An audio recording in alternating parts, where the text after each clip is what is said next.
नमस्कार, आप देख रहे हैं पंजाब केसरी टीवी और मैं हूं आपके साथ दिशांत कुमार। संपूर्ण हिमाचल में सबसे पहले नजर डालते हैं अब तक की हेडलाइंस पर। हिमाचल प्रदेश में तेजी से बढ़ रहे कोरोना के मामले। प्रदेश सरकार ने लिया बड़ा फैसला। 26 तारीख तक शैक्षणिक संस्थान किए गए बंद। रविवार को वीकेंड कर्फ्यू पर हो सकता है फैसला। कोरोना के बढ़ते मामलों को लेकर हिमाचल कांग्रेस ने सभी कार्यक्रम किए रद्द। जयराम सरकार पर लगाए दोहरे मापदंड अपनाने के आरोप। पीएम की सुरक्षा चूक मामले में कहा की जा रही है राजनीति। कल सीएम जयराम शिमला को देंगे कई सौगातें। करीब 14 करोड़ की लागत से बने हेलीपोर्ट का करेंगे लोकार्पण। आईजीएमसी की न्यू ओपीडी ब्लॉक का भी करेंगे उद्घाटन। ऊना में बेकाबू टिप्पर ने रौंदे भेड़ बकरियां। हादसे के बाद टिप्पर चालक फरार। करीब 40 भेड़ बकरियों की मौत, कई घायल।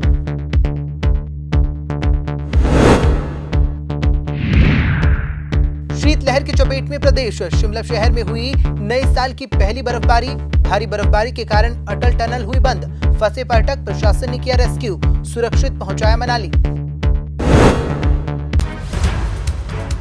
हिमाचल प्रदेश में कोरोना के तेजी से बढ़ते मामलों को देखते हुए प्रदेश सरकार ने विद्यार्थियों की सुरक्षा सुनिश्चित करने के लिए आज राज्य में मेडिकल, डेंटल और नर्सिंग कॉलेज को छोड़कर सभी शैक्षणिक संस्थान इस महीने की 26 तारीख तक बंद करने का फैसला लिया है। वहीं वीकेंड कर्फ्यू पर फैसला रविवार को लिया जा सकता है। आपको बता दें कि राज्य में कोविड-19 महामारी की स्थिति की समीक्षा के बाद शनिवार को शिमला में उपायुक्तों, पुलिस अधीक्षकों और मुख्य चिकित्सा अधिकारियों के साथ वीडियो कॉन्फ्रेंसिंग की अध्यक्षता करते हुए मुख्यमंत्री जयराम ठाकुर ने अधिकारियों को निर्देश दिए हैं कि कोविड-19 की जांच, प्रभावी निगरानी सुनिश्चित करें। महामारी की तीसरी लहर के प्रसार को रोकने के लिए क्लस्टर की सख्त निगरानी के आदेश दिए गए हैं। सीएम ने संशोधित होम आइसोलेशन दिशा निर्देशों का क्रियान्वयन सुनिश्चित करने और कोविड टेस्टिंग को बढ़ाने का निर्देश दिया है। हमारे सामने ये आ रहा है कि हमको ज्यादा फोकस करना पड़ेगा, जो डॉक्टर पठानिया जी भी हमारे सामने कह रहे थे, जो होम आइसोलेशन में बेहतरीन तरीके से हम उस कोविड पेशेंट को कैसे मैनेज कर सकें, ये मैकेनिज्म अब की बार इस पर ज्यादा फोकस करना पड़ेगा। जैसे पिछली बार हमको बेड कैपेसिटी को एकदम बहुत ज्यादा बढ़ाना पड़ा, उस पर बहुत ज्यादा ताकत लगी, उस पर ज्यादा एफर्ट्स के साथ साथ में उस पर बहुत पैसा भी लगा और उस पर बहुत ज्यादा समय भी लग रहा है। तो फोकस अब की बात क्या है कि पेशेंट घर में होगा, और पेशेंट घर में होगा तो होम आइसोलेशन में उसके लिए हम बेहतर किस प्रकार से सुविधा मॉनिटरिंग की कर सकते हैं, उस पर हमको ज़्यादा फोकस करना पड़ेगा। उस पर नंबर 1 एक तो यही है कि पल्स ऑक्सीमीटर का अरेंजमेंट हमको करना ही पड़ेगा। मुझे लगता है कि ये नंबर हमारे पास जितना भी अवेलेबल है उसको बढ़ाना पड़ेगा, क्योंकि अगर हम आशा वर्कर से हम इस बात के लिए आग्रह करेंगे कि आप हमको रिपोर्ट दीजिए हेल्थ पैरामीटर्स की उनकी, तो उसमें 2 चीज़ों की ज़रूरत ज़्यादा रहती है, एक थर्मामीटर की रहती है, एक ऑक्सीमीटर की रहती है। जो 2 चीज़ें हमारे पास ज़्यादा से ज़्यादा उपलब्ध करवाने का हमको सोचना पड़ेगा। इस पर आज से ही हम थोड़ा सा विचार करके आगे बढ़ें, ये मुझे लगता है आवश्यक है। हिमाचल प्रदेश के मुख्यमंत्री जयराम ठाकुर कल शिमला शहर को बड़ी सौगात देने जा रहे हैं। आपको बता दें कि अब शिमला में लोगों को शहर के बीचों बीच ही हवाई सेवा की सुविधा मिलेगी। संजौली में स्थित हेलीपोर्ट 9 जनवरी से ऑपरेशनल होने जा रहा है।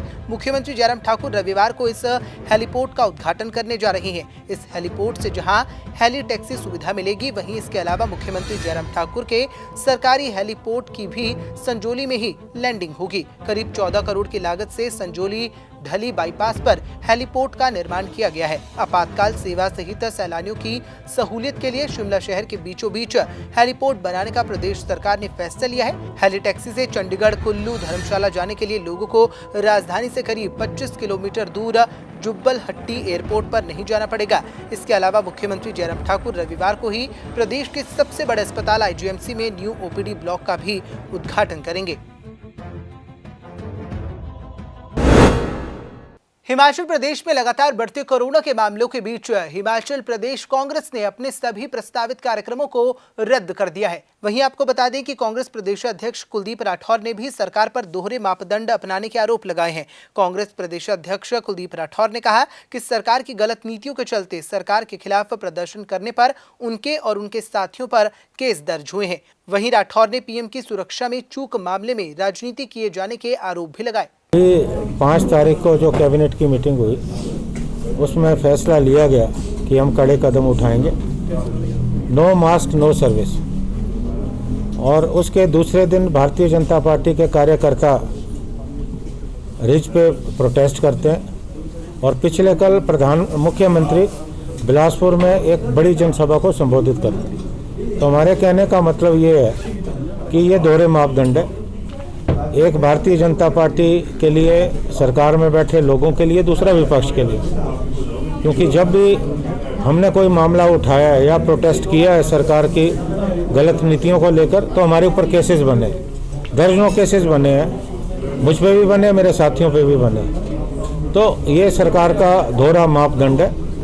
हमारा ये मानना है कि सरकार को इस वक्त पूरा फोकस इस महामारी से लड़ने के लिए लगाना चाहिए और हमने मामले की गंभीरता को देखते हुए अपने जो कार्यक्रम है वो हमने रद्द किया। अब जैसे 10 तारीख को मेरा इंदौर में जन जागरण का कार्यक्रम था, जब तक स्थिति स्पष्ट नहीं होती तब तक हम जो है बड़ी सभाओं से बचेंगे और जो हमारी बैठकें हैं उन बैठकों का आयोजन हम वर्चुअल माध्यम से करेंगे।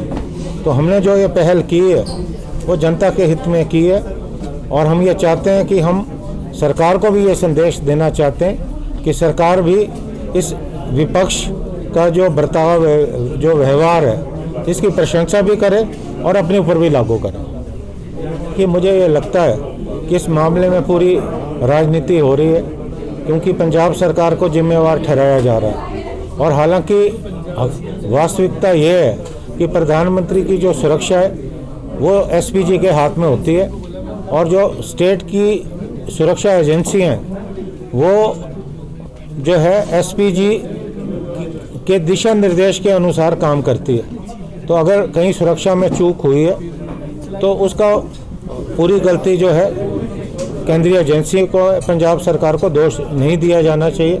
दूसरी बात, अगर मुख्यमंत्री का से कुछ लोग मिलना चाहते हैं तो इस देश के लोग हैं, इस देश के नागरिक हैं, वो अपने प्रधानमंत्री से मिलना चाहते हैं, तो इसमें गलत बात क्या है?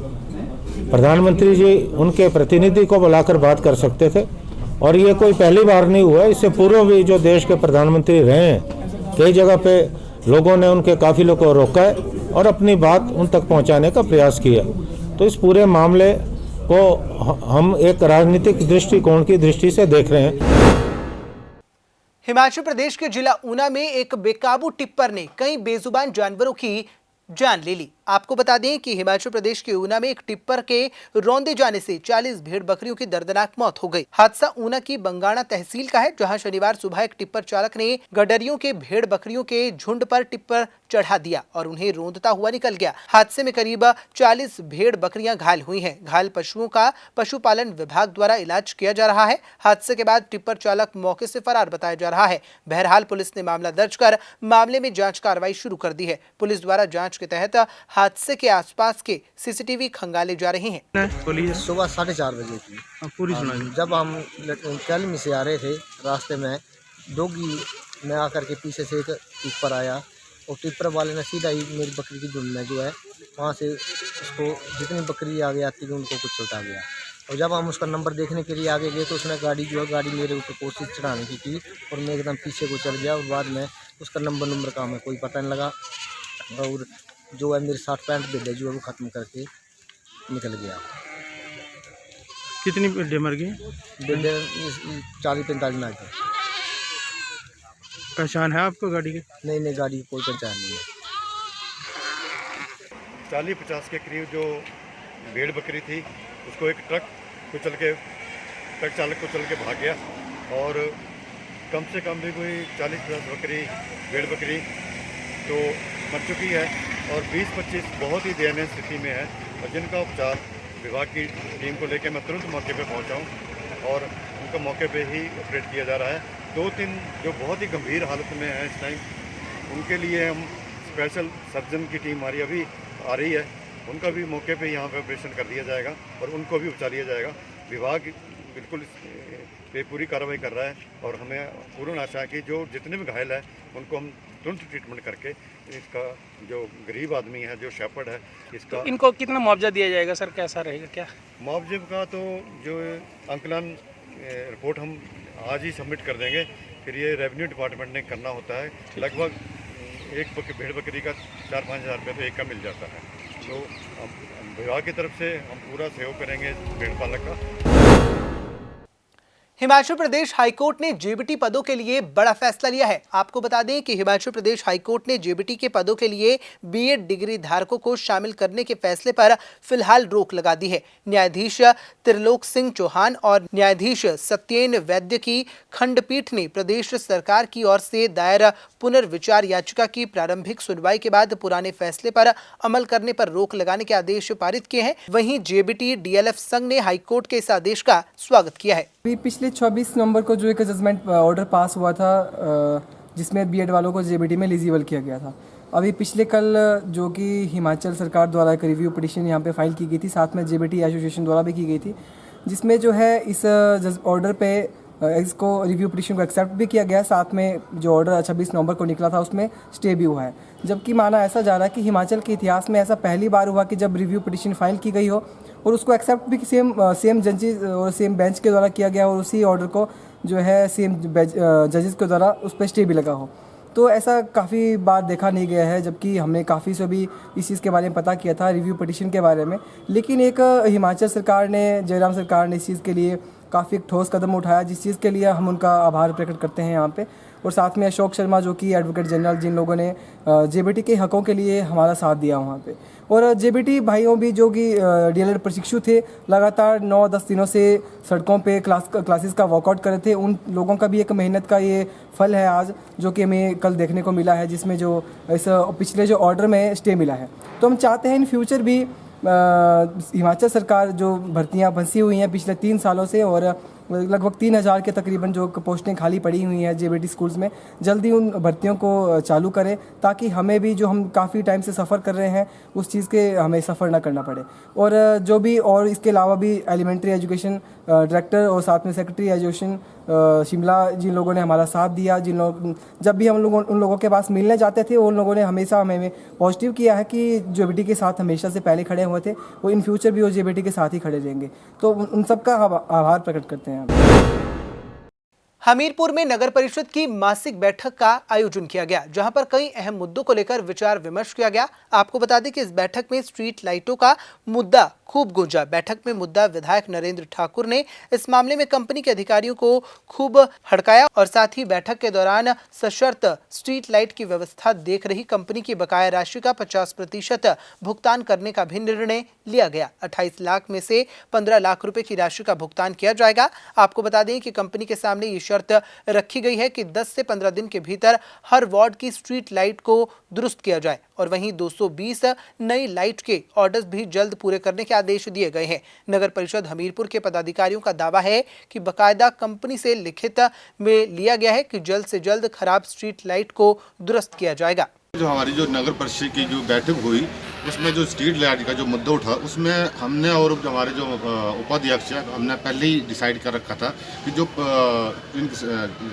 कंपनी वालों की जो पेमेंट है उसका हम 50% हम इनको दे देंगे, जिस कारण उनसे हमने ये लिख कर भी लिया कि लगभग हमें जो 15-20 दिन के अंदर मतलब हमारी सारी स्ट्रीट लाइटें ठीक भी होनी चाहिए और जो हमने 220 लाइटों का ऑर्डर किया है वो लाइटें हमें मिलनी भी चाहिए।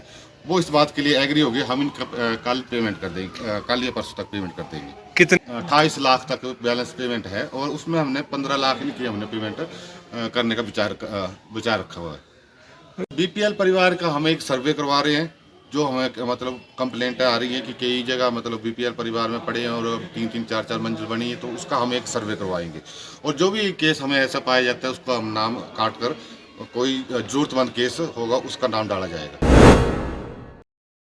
बिलासपुर में राष्ट्रीय राजमार्ग पर किए गए अवैध कब्जे को आज प्रशासन द्वारा हटाया गया। आपको बता दें कि बिलासपुर के भजवानी कस्बे में किए गए अवैध कब्जे को आज प्रशासन द्वारा हटाया गया। इस मौके पर राष्ट्रीय राजमार्ग के कार्य कर रही कंपनी के प्रबंधक के कई लोग शामिल हुए। जानकारी के अनुसार कीरतपुर नेरचौक राष्ट्रीय राजमार्ग का कार्य चला हुआ है, जिसमें भजवानी कस्बे के पास एक व्यक्ति ने सड़क की जमीन पर अवैध कब्जा कर एक खोखा निर्माण किया था। इस निर्माण के बाद 4 लेन के अधिकारियों द्वारा उक्त व्यक्ति को नोटिस जारी किया गया था। उसे अवैध कब्जे को हटाने के लिए कई बार कहा जा चुका है। कई बार नोटिस देने के बावजूद भी जब व्यक्ति द्वारा इस अवैध कब्जे को नहीं हटाया गया तो प्रशासन द्वारा कार्रवाई करते हुए इस अवैध निर्माण को गिरा दिया गया है।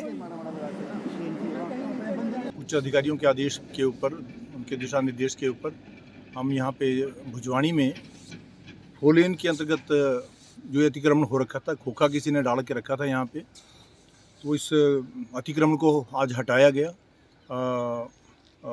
जो NHAI के जो लोग थे उन लोगों ने इसको हटाया और कंपनी के जो प्रबंधन में जो लोग थे उन सब लोगों ने इसको हटाया और पुलिस और प्रशासन का जो यहाँ पे सहयोग दिया, हम सब लोगों ने कानून और व्यवस्था को बनाए रखा और ये जो खोखा हटाया गया, जो एनक्रोचर था उसको पहले भी NHAI वालों ने नोटिस दिया था इसको हटाने का और जो भी आज तक की जो मौका की जो रिपोर्ट्स हैं, जो रेवेन्यू रिपोर्ट्स हैं, उसके मुताबिक डिमार्केशन के मुताबिक ये जो है जो अतिक्रमण हटाया गया ये इसी में आता है, ROW के अंतर्गत आता है ये सब कुछ। तो आज ये कार्य किया गया। मंडी में स्वामी विवेकानंद जी की जयंती पर 2 दिवसीय कबड्डी प्रतियोगिता का आयोजन किया गया। आपको बता दें कि इस प्रतियोगिता में जिला भर की 23 टीमों ने भाग लिया। प्रतियोगिता में युवाओं ने जमकर अपनी खेल प्रतिभा का प्रदर्शन किया। प्रतियोगिता के बारे में जानकारी देते हुए इकाई अध्यक्ष ने बताया कि प्रतियोगिता के आयोजन का मुख्य उद्देश्य युवाओं को नशे के दुष्प्रभावों के बारे में बताना था और युवाओं में देशभक्ति व राष्ट्रभक्ति की भावना का सृजन करना है, ताकि युवा देश के विकास में अपनी भागीदारी सुनिश्चित कर सकें। विद्यार्थी परिषद का एकमात्र उद्देश्य है कि इस देश का युवा जो इस देश के बारे में सोचे, अपने आप को प्राथमिकता न देते हुए इस देश को प्राथमिकता दे, इसके उपलक्ष्य पर और नशे से दूर रहने के प्रति, क्योंकि युवा जो है वो आजकल देखते हैं, आप खुद भी देखते हैं कि ज़्यादातर देश का युवा जो नशे की चपेट में आ रहा है। तो इसके लिए विद्यार्थी परिषद का ये उद्देश्य है कि इस देश का युवा खेलों में भाग ले, ताकि इन सभी बुरी आदतों से दूर रहे और स्वामी विवेकानंद जी के तेजस्वी विचारों को हर एक घर तक पहुंचाने का काम जो है विद्यार्थी परिषद पूरे साल भर, चाहे वो कैंपस की बात हो, चाहे वो समाज की बात हो, इस तरह के अनेकों कार्यक्रमों का आयोजन विद्यार्थी परिषद जो है हर वर्ष कर रही है। उसी के उपलक्ष्य पर इस वर्ष स्वामी विवेकानंद जी की जयंती 12 जनवरी को मनाई जाती है। उसी के उपलक्ष्य पर जनवरी माह के अंदर युवा पखवाड़ा चलता है, तो उसी के अंतर्गत राष्ट्रीय स्वामी विवेकानंद कबड्डी प्रतियोगिता का आयोजन किया गया है।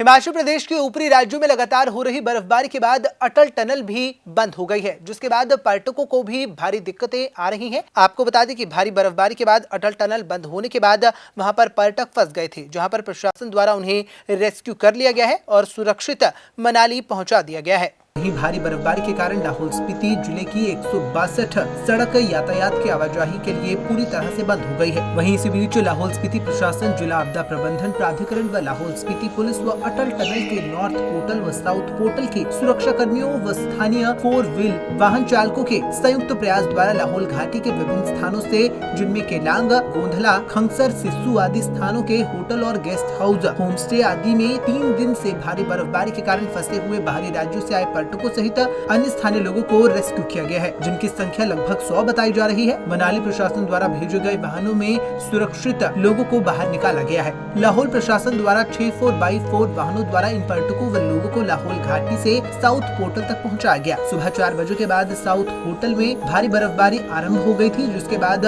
राहत व बचाव कार्य करते हुए वाहनों को BRO की JCB की सहायता से जवानों को टीम में शामिल करने के बाद अन्य सहयोगियों के संयुक्त प्रयासों से वाहनों को मनाली की तरफ भेजा गया, जहां पर साउथ पोर्टल से नीचे की ढलान में 6 से 7 वाहन आपस में टकराकर सड़क में फंसे हुए थे, जिनके आगे भारी बर्फबारी को जेसीबी से हटाया गया। वहीं बर्फ बचाव दल द्वारा स्वयं बर्फ को हटाने के बाद वाहनों को धकेलकर वहां से निकाला गया। उसके बाद साउथ पोर्टल पर बचे हुए लगभग 35 से 40 पर्यटकों व स्थानीय लोगों को मनाली से मंगवाए गए वाहनों से मनाली भेजा गया। इस पूरी राहत बचाव कार्य का संयुक्त नेतृत्व एसडीएम लाहौल प्रिया नागटा व उप पुलिस अधीक्षक मुख्यालय हेमंत कुमार ठाकुर ने किया व अपने अपने विभागों के सहयोग व लाहौल व मनाली के वाहन चालकों के संयुक्त प्रयास से विपरीत परिस्थितियों में इस कार्य को पूर्ण किया गया। पंजाब केसरी टीवी के लिए कुल्लू से मनविंदर अरोड़ा की रिपोर्ट।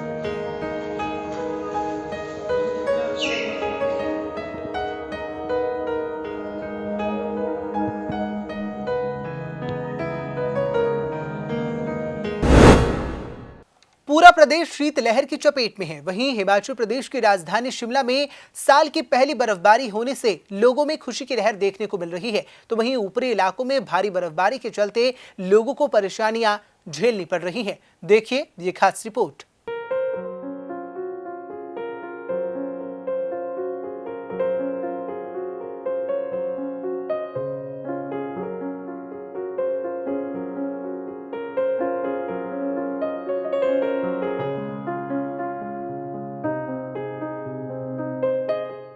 मौसम विभाग की चेतावनी के बाद प्रदेश में एक बार फिर मौसम ने करवट बदली है। प्रदेश के ऊपरी क्षेत्रों में सुबह से ही बर्फबारी का दौर शुरू हो गया है। वहीं राजधानी शिमला में भी सुबह से बर्फबारी हो रही है। जाखू में 3 से 4 इंच तक बर्फबारी हो चुकी है। हालांकि अभी तक शहर में वाहनों की आवाजाही हो रही है। बात राजधानी शिमला की करें तो लोग काफी समय से बर्फबारी का इंतजार कर रहे थे। खासकर बाहरी राज्यों से आए पर्यटकों को बर्फबारी का बेसब्री से इंतजार था। शिमला में बर्फ गिरता देख सुबह ही पर्यटक रिज मैदान पर पहुंच गए।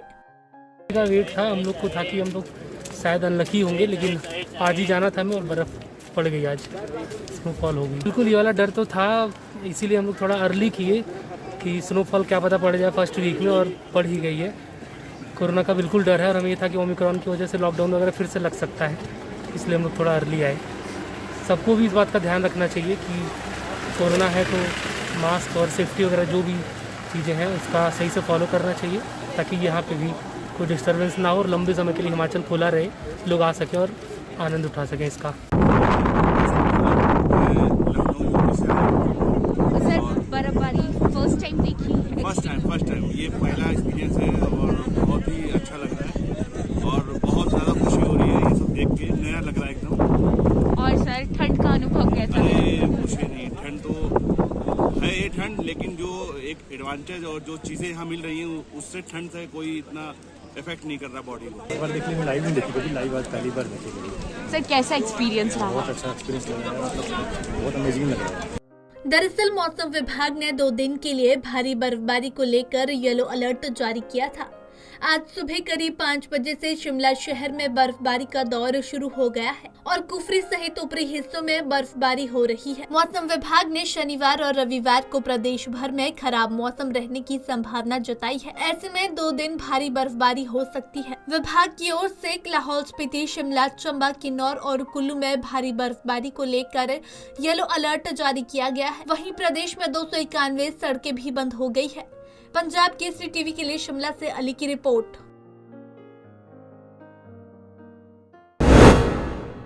संपूर्ण हिमाचल में फिलहाल इतना ही। मुझे दीजिए इजाजत और देखते रहिए पंजाब केसरी टीवी। नमस्कार।